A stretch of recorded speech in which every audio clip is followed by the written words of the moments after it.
sense of collaboration and congeniality is evident. There is a common understanding that continuous improvement is indeed continuous and never stops. Franklin Technology Center and Joplin High School Christmas of Hope campaign. Franklin Technology Center and Joplin High School classes collected funds in December for the local Christmas of Hope campaign headed up by Lauren Curtis. By working together with staff from other buildings around the district, a total of $5,500 was raised to benefit our local kids in foster care and make their Christmas a little brighter. Thank you all so much for your hard work on this. Teacher Proud Tuesday recipient Leslie Coleman. Congratulations to Leslie Coleman, special education teacher at East Middle School. Leslie was nominated by a colleague who said Mrs. Coleman is friendly and always helpful to students and staff. She has a wealth of knowledge that she never hesitates to share. She has amazing relationship skills, and the students know she is there to support them.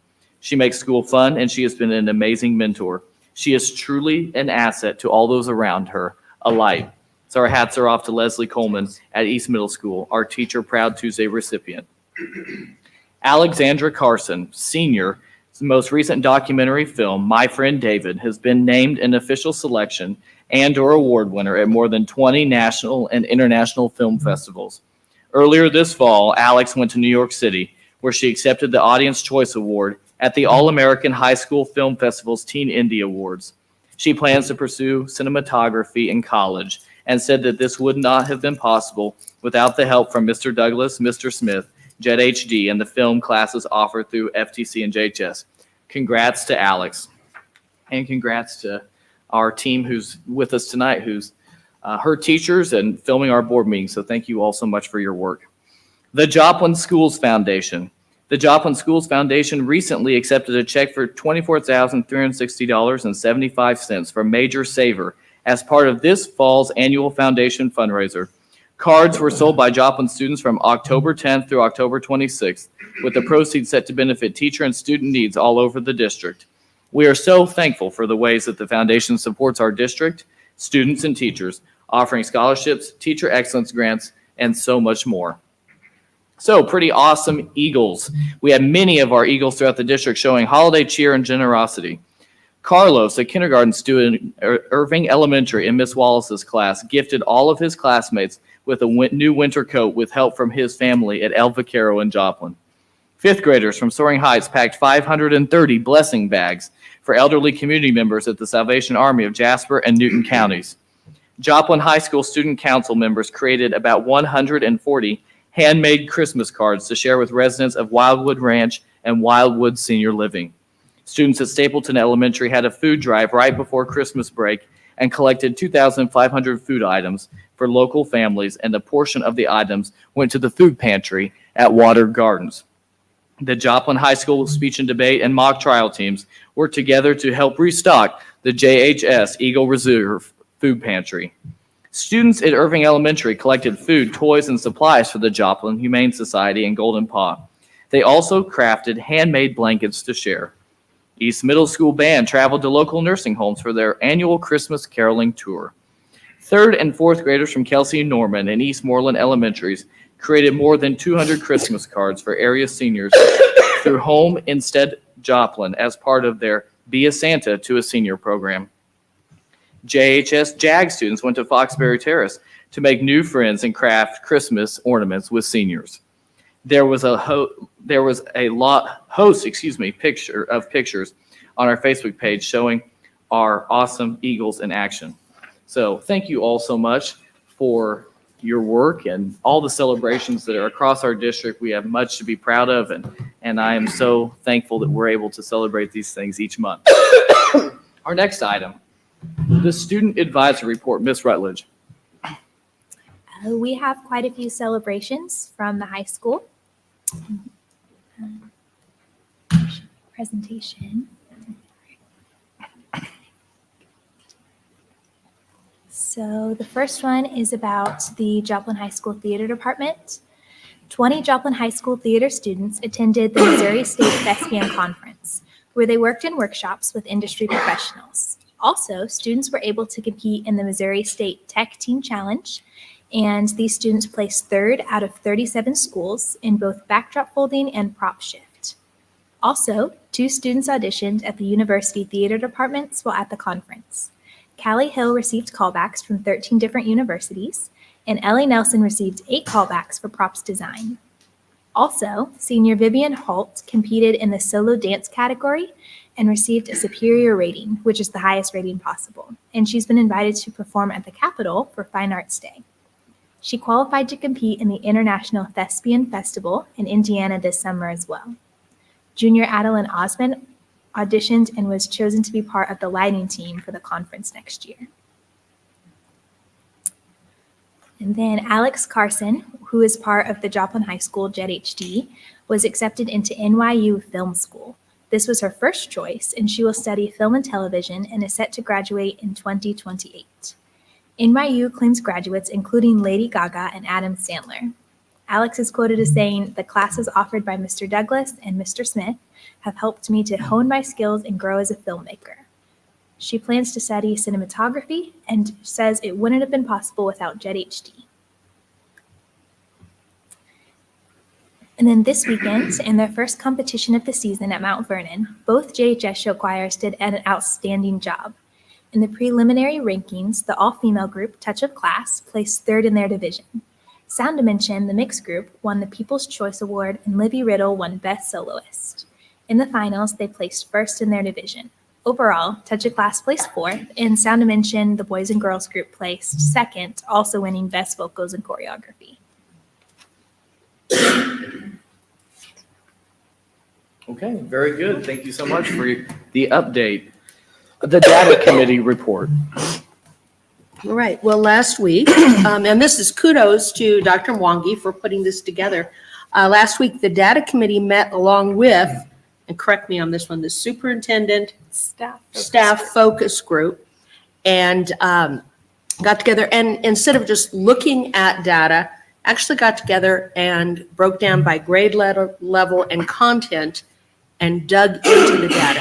What does it tell us? And they had questions, they answered questions, they had hypotheses. It was so awesome to see the collaboration between administrators and teachers and counselors and superintendents, and John was there as well. And it was just really, the vibe in the room, it's difficult to describe, but it was just energized and everybody was really excited about looking at data. Go figure. And some of the highlights from this were that we found that our APR had significant gains from 69.1% in 21-22 school year to 76.9% in the 22-23 school year. 7 of the 8 identified achievement areas on APR improved from the previous year. District ELA was only 1 MPI point from being on track, and we were especially closing achievement gaps in our elementary when comparing our 21-22 and 22-23 school year. And one thing that was, I found the group I sat with was the 9 through 12 ELA. They were talking about the importance of remediation and students actually knowing where they are at and being able to articulate that and explain that. And then the 9 through 12 math group, when they were discussing their findings, they had some of the same comments. So that was really very, very good to see that they were coming up with some of the same ideas and the importance of looking at that data more as just numbers, but what does it inform us? John, do you have anything? I think if you called out the math side of it, I think the story from the fall through the winter went from 33% to 39% at nutrition, which is pretty good. That was a good job, Mark. Thank you. Very good. Thank you so much, Dr. Saketa. Okay, we have some guests tonight from Joplin High School. They're going to come up and talk to us about career academies at JHS. And then also they have a little video to show. Dr. Mwangi, do you want to talk about that a little bit? Yes, I think we're going to show the video first. If Dr. Oliver and Storton come on down. So I think we're going to highlight the first semester, and I don't know, Dr. Oliver, you want to cue that up at all? But then we're going to transition into where we're heading at Joplin High School and FTC. Yeah, they always say picture's worth 1,000 words, so we'll go with a video's worth about 1,000,000. Or I could talk for 25 minutes. I might serve at your pleasure. So I figured you'll go with the 4-minute video. So.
As you can see, I don't think there's sound in this, so you can probably hear me.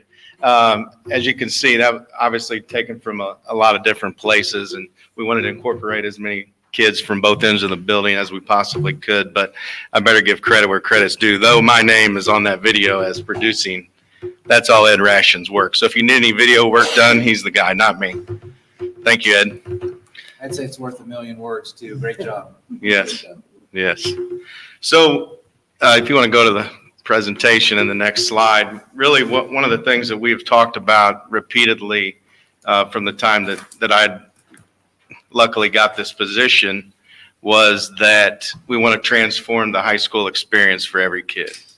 And whether that means college and career ready, straight into college, career ready, military, whatever the case may be, we want to transform the high school where every kid is positioned once they walk across the stage in a better spot than when they started, whether that be financially or dual credit, so they can not have 4 years worth of college, maybe only have 3 or 2.5.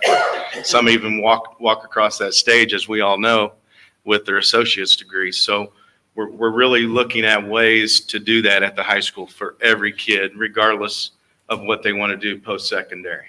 And so really broke it down into those three. And I know that this presentation is a lot bigger, and it went out in your board package. So I know that you've already seen this, but I just really wanted to highlight there's only 5 slides on this. This one is transforming teaching and learning, transforming the secondary school experience, and then really transforming business and civic engagement. And if I was to really say, we have the foundation of everything that I'm already talking about.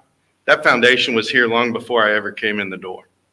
And so now we have an opportunity to take what's already there and make it even greater for every kid. And that's going to be the focus as we move forward.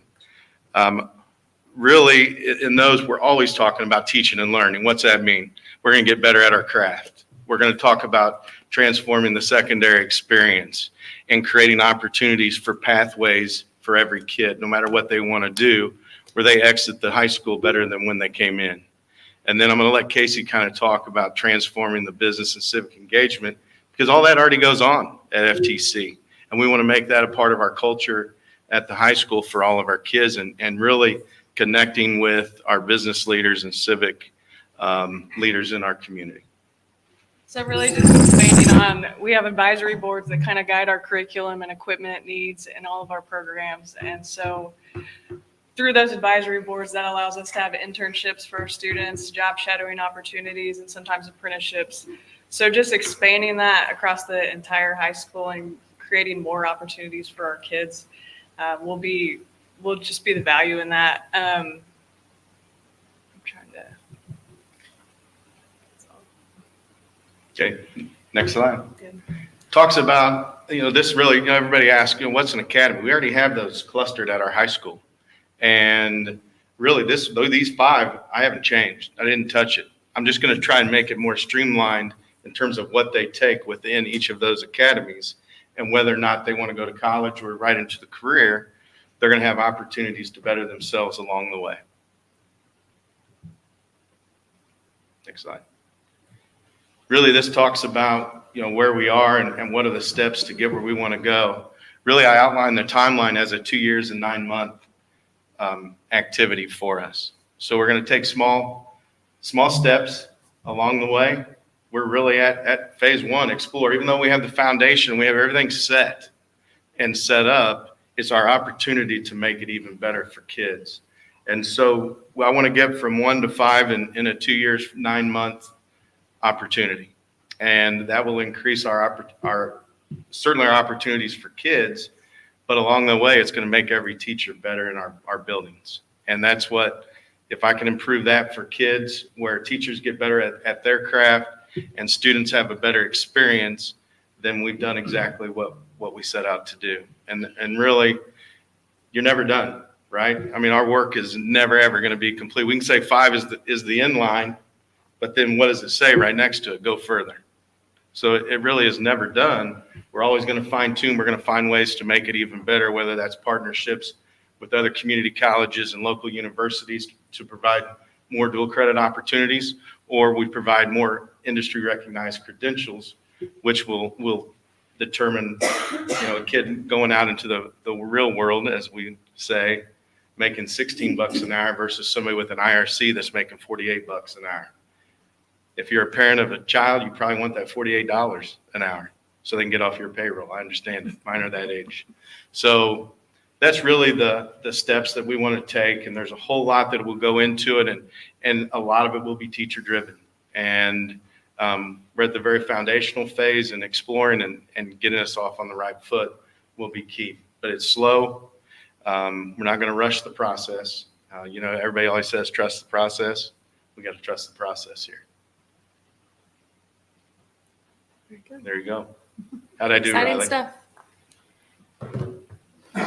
So this has started their eighth grade, into their eighth grade year with, is it a test to see what direction they want to go in from a career path? One of the things that will happen, it's a great question. One of the things that will happen in terms of that is we will work our way down with enrollment practices, and we will have academy jamborees, which means once we get all that rocking and rolling, that's still a year and a half away probably. But once we have that going, our students will actually come over and we'll have a jamboree, and that can either be, I've seen it done 3 different ways: before school, after school, or during the day. And our certain kids from each academy would make a presentation, almost like if you think about like a science fair. They would have their areas and be able to talk about what they're doing in their academy, so that each kid that goes through it gets that opportunity to learn about it. So when they go do enrollment, and eventually our high school counselors will work that enrollment process as well, so that everything becomes streamlined. But it's a perfect question as to when that starts. We're probably a year and a half away from really them having a great understanding. We'll work with the staff, of course, but in terms of having 8th graders actually enroll in that, not quite ready yet. A couple questions. Do we have anything, a sheet of paper, which for each of those 5 might say, here's what a schedule might look like your freshman, sophomore, junior, senior year? We did a lot of that work today, in fact. Is it ready yet? No. Will it be ready soon? Yes. Well, And as soon as that happens, of course, I'll get it to you and for your review, of course. then the second question is, in higher education, they say that a student will change their major 2 to 3 times. So what do you do with somebody that maybe halfway through their junior year changes their mind? Great question. That's what we want. I don't necessarily want that to happen, but if it's going to happen, I want it to happen at the high school level, where it costs them 0 to change. It's not going to slow down their graduation rate. They still need 28 or 25 credits to graduate. So that's what we want. We want that to happen there. There is no lock. The only time I would say no to a change is if it's in the middle of a semester. You got to wait till a semester break. Then I would have 0 problem. If they say, well, I'd really like to try that. Well, we want you to try that at this time, and not when you're paying $300, $500, whatever. What's the number today, David? 300. Yeah, $300 a credit hour. So I'd rather them do it in high school and figure out, I really don't like this. I want to try something different. Of course, we're going to allow that to happen. It's a two-way street. Finding out what you like is beneficial, and finding out what you don't like is equally Sure. valuable. So- Sure it is. So I had the same question, David, and what I was told, so I think this is correct, is that the core classes are very similar for each of the pathways. Yes. And so changing doesn't change your readiness for whatever comes after high school, that most of the pathway decision lies in your electives. Is Sure. that accurate? Absolutely. Okay, Absolutely. so that's why it's. Still be an elective credit no matter which academy you're taking it in. Still have to have 4 Englishes, 3 maths. And it seems like it's similar to the MOSO CAPS program, where they'll be able to go out and do internships and interact in the community, right? That's one of the slides in the Problem bigger solving. presentation, Mhm. super question, that will be part of this triangular effect, Mhm. is they'll definitely be a part of this. And because they have some programs that we don't necessarily have. And so we want our kids to have as many opportunities, and if that's the way they get that, let's do it now. What's the earliest age a student can go to Franklin Tech? Right now, there'd be a junior in high school We're for gonna most change of the that? programs. We have a few programs like TV production, audio, computer information science. They would start that track a little bit earlier, as early as their freshman year. But most of our big programs would be their junior year. And so those would be considered the capstone courses in these academy paths. We would have the foundational courses that kind of guide them in that direction and hopefully help the kid make the decision of whether they want to stay and go that track. And then, those are more of the capstone level classes with internships. You could see some intro classes too, even on the high school side that help direct towards that pathway as well.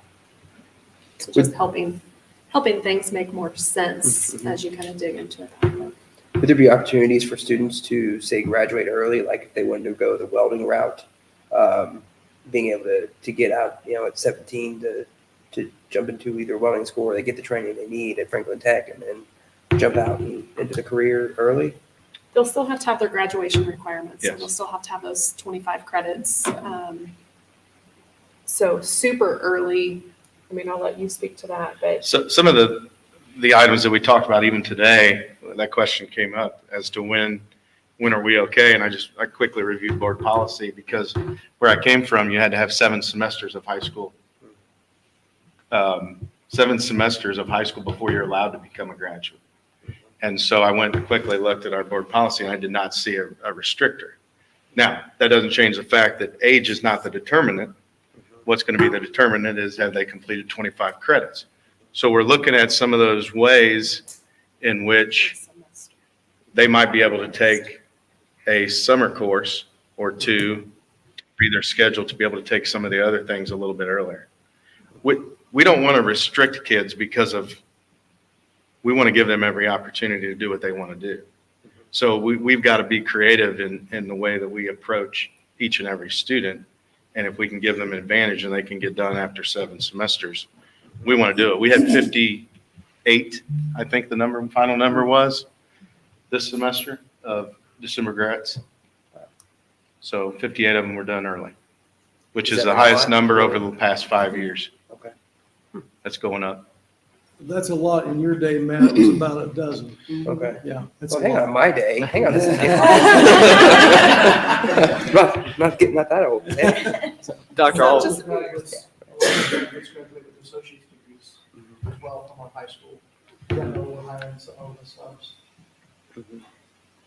Dr. Oliver, thank you so much for being here You bet. tonight. And I think this is really a culmination of a lot of people's efforts. You are taking this to another level. And I know this is something that's been long standing, something that you worked on when you were in Dr. Oliver's position, and that your successors have looked at as well. So I'm really, really optimistic that there's something here that can maybe be brought to fruition after many years of trying to do so. So thankful that you're working hard on that, and my hat's off to you. Just Thank a you. quick question that I would have, just out of curiosity, is there a collegiate track and a vocational track? Are they all one? Is there, what does that look like for students who may have different interests after graduation? Super question. One of the things when I said I wanted to recreate that high school experience is along the pathways are the same.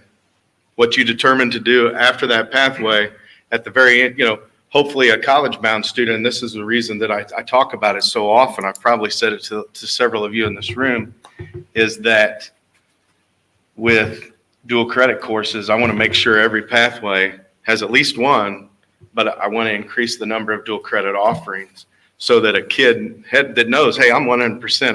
I was 100% college bound. I knew the minute I stepped into high school, I was going to go to college. I would have loved to have the opportunity to have as many dual credit offerings as possible, because I know I'm going to college. I want that opportunity. Pathways can still be the same, but the kid that's not going to college takes that IRC, puts themselves in a better position. Kid going to college takes as many dual credits in that pathway, and they've set themselves up for less time in college and less expense on their families. Great, thank you. And so just to add to that, like an example on our health science pathway, a CNA student can either take CNA and just take CNA for the certification, or they can take CNA as a dual credit through Crowder College. And so if they go that route, when they finish high school, they're kind of fast tracked into the RN program at Crowder. So there's lots of opportunities. We do the same thing with our early childhood program. A student that's maybe wants to continue in early childhood and work in that route is going to just go through the program, whereas the kids taking the dual credit maybe want to get on into an education degree to become a teacher. So all of our pathways will kind of be aligned in that sense. Dr. Eller, I do have one quick question. All right. When we're talking about the electives and such, we're looking at adding more electives in each of the pathways so that there's better representation? Well, I am personally not looking to do that. Okay.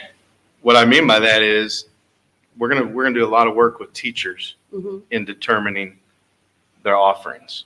And what that can look like is, they look at it and over a course of time, we've provided the same course, but there's 3 or 4 kids interested every year.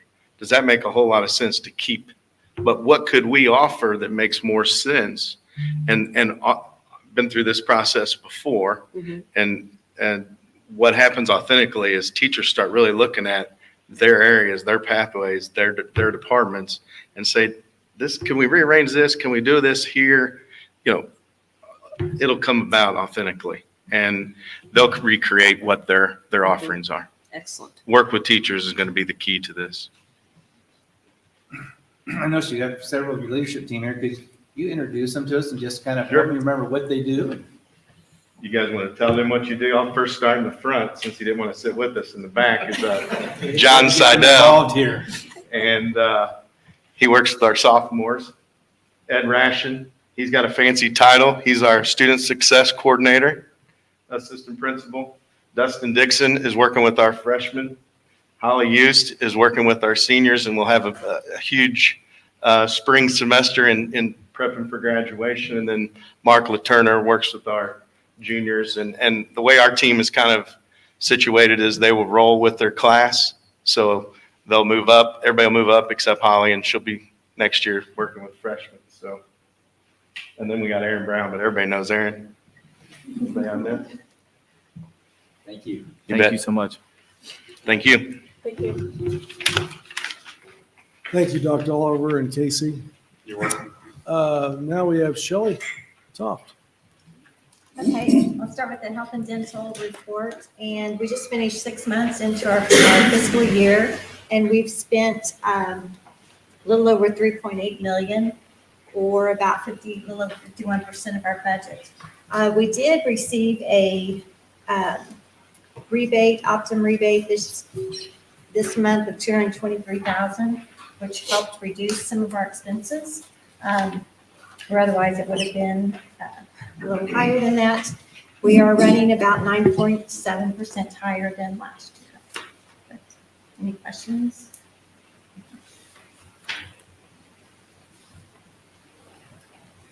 Okay, if not, I'll move on to the financial statements. We'll take a look at the condensed financial statement on page 4. Really, everything is pretty much in line with the prior year. We've received about 40% of our revenue and spent about 39% of our expenditures. So we're pretty much on track as far as the budget goes. We have seen a little bit of delinquent taxes, and Prop C taxes is running higher than last year. That's some of that additional income compared to the prior year. So any questions?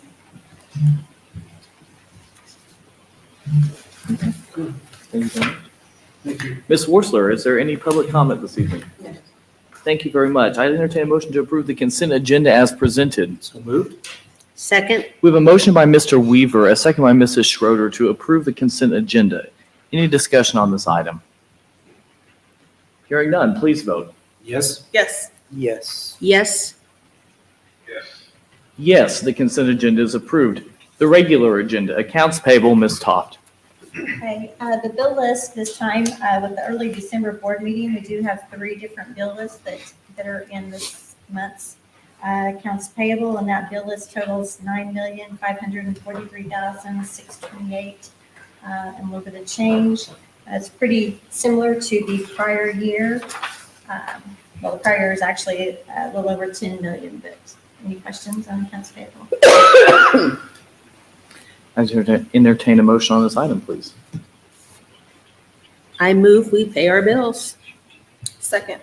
We have a motion by Ms. Schroeder, a second by Mrs. Sherrick to approve the payment of our bills for this month. Any discussion on this item? Please vote. Yes. Yes. Yes. Yes. Yes. Yes. Royal Heights Playground remodeled. Mr. Harding. Yes, now I'll ask Mr. Pettit to come up here. As we've been doing our assessments for capital outlay and looking at equity amongst the wrong district, As we were taking a hard look at playgrounds, especially around the district, as we've been trying to improve some of our playgrounds with fall protection, with the turf in a couple of our schools, we really started looking. Royal Heights was in desperate need of an overhaul, not only from a safety standpoint with some drainage issues and some gravel issues, but also from a playability standpoint, just the way it was, some of the goals were set up and how it was laid out. And even for some of the equipment for the older students, really needed an improvement in their playground. And so we bring this to you now because we would like to get some things started to hopefully get some improvements made as we go before spring break to start moving on this, and then also do a lot of work over the summer to have this ready to go by next year. Matter of fact, we've already started a little bit of it, just some planning of it before this, and so I'll let Dave kind of talk about kind of where we came to this, because you can go to a big group and you can go to consultants and you can go to architects, and they're going to throw everything under the sun. So we talked to a lot of people about what they've done in the area, talked to a lot of consultants. We wanted to make sure we did what was best for the kids, but at the same time, the price can get out of control in a hurry on those items, and so we wanted to make sure we did what was best for our kids, but also for our taxpayers and our constituents. So I'll let Dave kind of take the breakdown from where we started to where we're going. Sure. We find it very important that we supply great player areas for our kids so that they can get the wiggles out, so to speak. But also it's just great for them as they build character, as they build enhancements, as they spend time with each other. But it's also important that we do that in a safe manner. And so we've looked at that, as well as equitability across the district. Royal Heights was definitely behind, and we needed to do some work there. And so we've broken that down and took kind of a large scale view and looked at the whole of the play area that was out there. And so we're bringing you this evening, we did some tree removal, made some of the kids unhappy. Matter of fact, when we went back out, we had some tree huggers, literally, that were out there, thought we were going to take down some more of their trees. But we had to take some of those out for accessibility, for one thing, but as well as keeping safety and not be underneath where limbs could fall. Site drainage, we have been a little short in the past with getting moisture off of that hillside as it runs down to the low spot at the east end of the facility. And so we're going to do some work there. New basketball goals currently. You get one shot. It's always 1-and-1 because the one shot is going to go out in the street with the current layout. And so we're going to put some new basketball goals up, as well as do an asphalt overlay, so that we can bring the credibility of that asphalt play surface up, put a 2-inch overlay on top of that to get some longevity out of that. We need to do some concrete sidewalk and access pads, as Mr. Harding alluded to.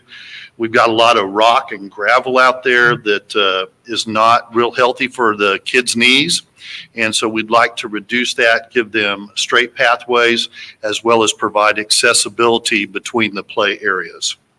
We also want to bring in some picnic tables to give them an opportunity to spend time with each other and just kind of sit and rest as we go.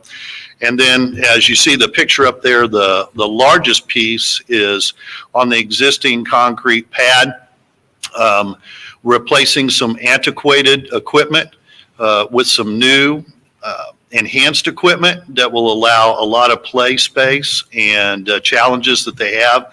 We're able to put that on an existing pad. And with this one and the smaller piece that they currently have, we will also use Forever Lawn playground turf around those. And just to give you a scope of what that entails, that climber that's there on the left is rated to hold 35 to 40 kids. And so we can get a lot of kids between the play structure itself and that climber and give them a fantastic opportunity. So we're bringing to you this evening an adjustment to cap outlay for playground work at Royal Heights in the amount of $244,330.79. This playground, I was able to look at that, and I'm so thankful we were able to get this done and help our children at Royal Heights. Mrs. Toft, we have the funds to do this, the cap outlay. We just need to amend that. Yes, we'll Right, get so- that. And I think this brings us a little more equitable with some of the other playgrounds in the district. There's quite a difference when you look at the Dover Hill playground, the Royal Heights playground. So I think this is a good move for our children, and I'm excited about that. What is the lifespan of equipment like this that we'll put on the playground? Typically, what we've seen in Joplin schools, as we get into that 20 to 25 year span, we start to see a breakdown. We have taken, Stapleton is a point that we have taken and did some rework on equipment there, replaced some pieces. We've tried to work with the manufacturers to replace pieces either under warranty or replacement parts that are original equipment when possible. But I would say 20 to 25 years would be the typical lifespan. Great, thank you. I would move for And, approval. well, and the climbing structure itself, we had a similar situation with the climbing structure at Cecil Floyd. The climbing structure itself wore out, but we did not have to replace the whole entire structure. We could just take off the climbing structure and replace it. But as far as the structure that was in the concrete, it all stayed. So I move for approval. Second? We have a motion by Mrs. Sherrick, a second by Mr. Weaver, to approve the quote from the above vendors for the remodel of the Royal Heights Playground. Any discussion on this item? I have another question. Yes. Why couldn't we repurpose existing equipment from like we took off of from Columbia or the other schools we've closed or moved around? So a lot of times from the safety aspect, those pieces of equipment are usually put down so deep that when you're trying to take them out, you're actually going to do more damage to them, which in the case of the Columbia equipment, is exactly what happened. We'd also have to have it certified. I remember we've talked about it before, so I'm trying to remember everything we talked about. So usually the price of taking it out, not damaging it, keeping it in one piece and then transporting it from one place to the other, and then re-putting it back into that existing playground is probably going to cost way more than what it would just to buy a brand new piece. Okay. And you're taking an aged piece that's. Right. might Which wear out is anyway. fine, just wanted to make sure we're not throwing anything away we don't have to, which, no, we wouldn't, but. We gave it a good shot. We tried, we tried, but yeah, just, as the age of equipment, as you get around, 15 years, 20 years old and trying to take that down and move it, the sun is difficult. The UV rays are kind of tough on those plastics. They do a really good job, the manufacturers do, but it's not going to last forever. And we have found that when we have talked with manufacturers and installers, the cost to move it and reset it up and pour the new pad and everything 'Cause becomes Safety prohibitive. and insurance, we have to have a professional come in and do it. It's not like we can ask our facility staff, on Thursday to go disassemble something. They're pretty good, and I'll talk with a lot, but there's Right. some stuff is just, it's Okay. a difficult process. Okay. I like that not only is this about for the kids, giving them a chance to get the wiggles out, but also improving the safety of that playground. I think that is so critical. So good job on that, guys. There's a lot of infrastructure that's going into this that is safety oriented to make that a more fun play area, but more importantly, something that will last for a long time and be a safe area for them. Before we vote, I'd like to share that in my personal experience at Royal Heights, I'm lucky enough to have been assigned there this past year as a board member, and I've been able to spend quite a bit of time in the building.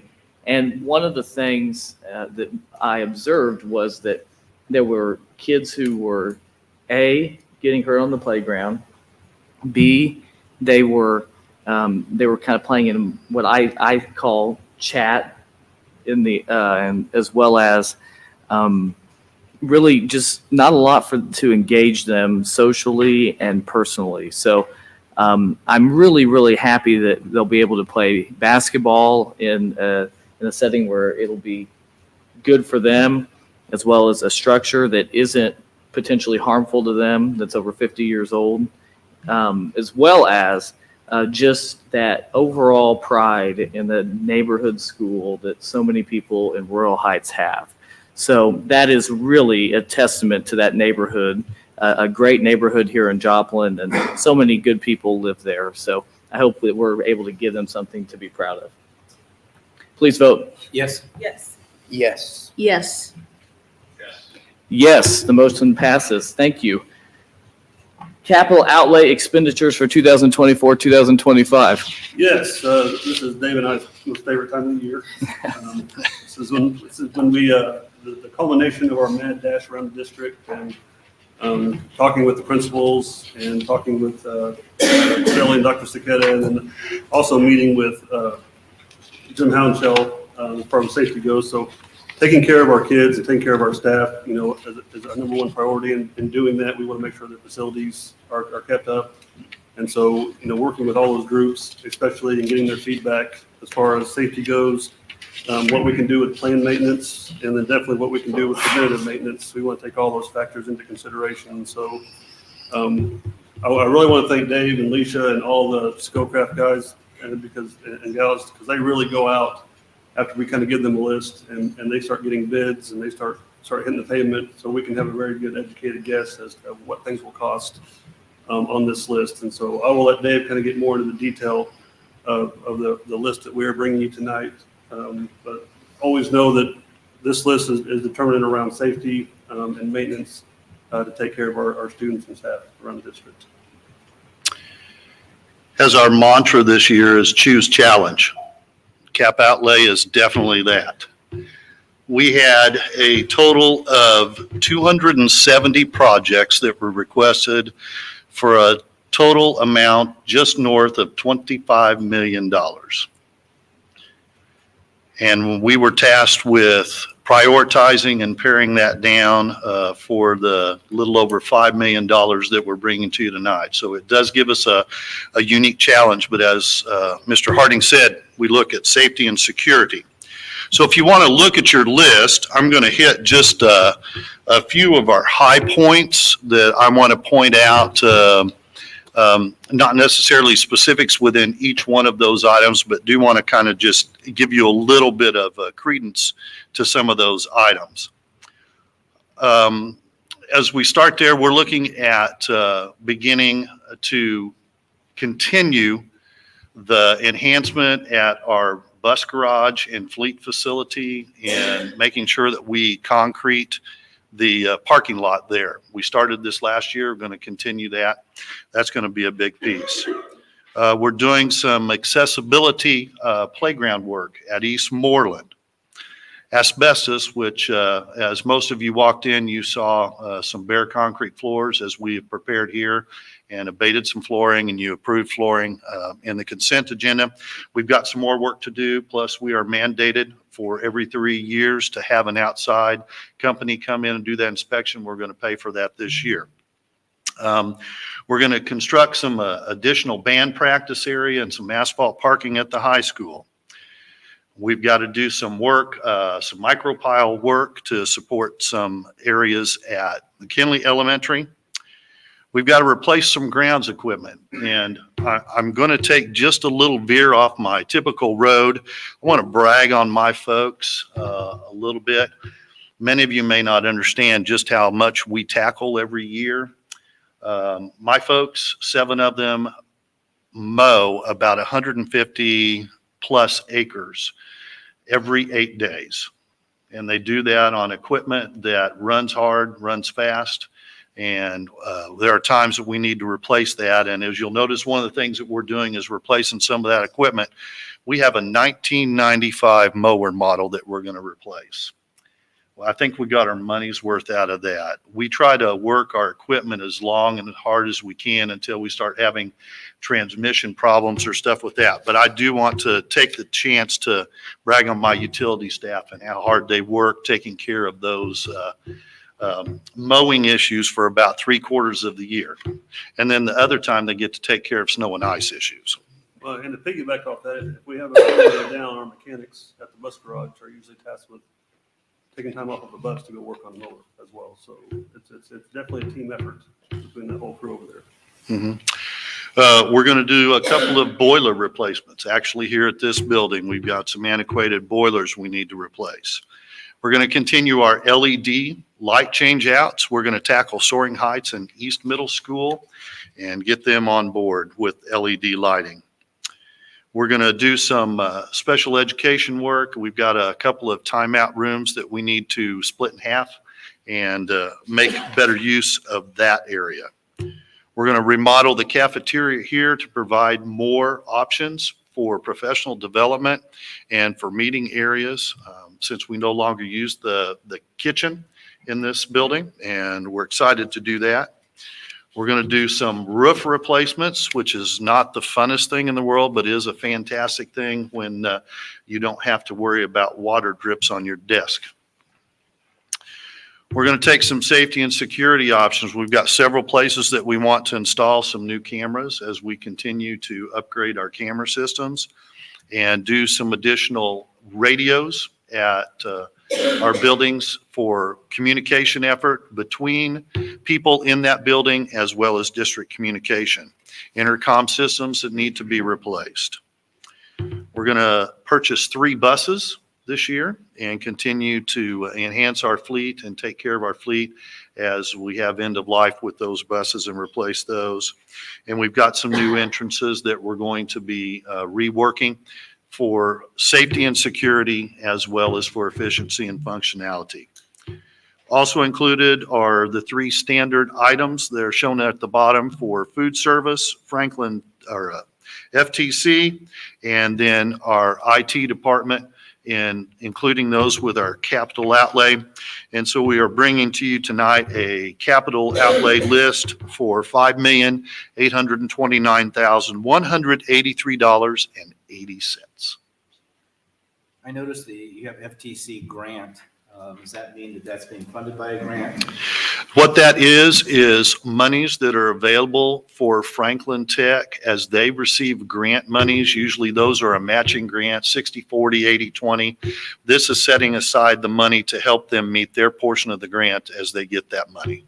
Yeah, it's not grant funded, it's just what he said. It's semantics to have them meet the grant. Our cost sharing portion. Yes. Yes. Cost share. Grants for equipment or stuff like that? Yes. Yes. Oh, construction at the high school. What's the stat? Does this include the storage facility that was being built by the? No, that's Soccer? already, that was. That's last year. That was on his. That's Okay. the current year's money that we're working that out of. Okay, is that almost done? We are working toward getting that finished up. I got a report from the contractor late last week. He's waiting on some overhead doors to come in so we can get those installed and to finish out the rest of the building. I anticipate probably within the next 30 to 40 days, we should be getting that completed. Good time to use for spring sports. That's my hope. I would move that we approve the capital outlay expenditures for 24-25. Second, We have a motion by Mr. Weaver, a second by Mrs. Schroeder to approve the capital outlay for fiscal year 24-25. Any further discussion? Please vote. Yes. Yes. Yes. yes. Yes. Okay, last section, our why. Would anybody care to share their why for this past month if they are so inclined? Well, it's exciting to approve this because of the new, we didn't mention it, but they're building a practice area for our high school marching bands. So they don't have to practice in the mud anymore. They'll be able to practice on, is it turf or concrete? It'll be asphalt. Asphalt. And then it can double as parking lot if we need overflow parking for graduation or performing arts item. It'll be a dual use facility. Yeah, so that's exciting. I agree. I think as far as our why, just participating in a collaborative activity, watching our staff collaborate, and just the excitement that they had in working together, which is professional development when staff get to work together, and just seeing that job embedded, it's nice to see. And our kids will benefit. I agree. And I'll end with that. So happy for all of the upgrades throughout our district. But in the case of what we approved tonight, our playground remodel, that's something that kids are impacted with every day. And as a district, it's so important that that's something that we're investing in. And I'm proud of this board for taking steps to invest in kids because we don't give up on kids ever. I'd entertain a motion to adjourn. So moved. Second. We have a motion by Mrs. Sherrick, a second by Ms. Schroeder to adjourn our meeting. Any final comments? Closed session? Please vote. Yes? Yes. Do we have to adjourn to closed session? We're adjourning our open session. Okay, yes. Yes. Yes. Our meeting is adjourned. Thank you so much.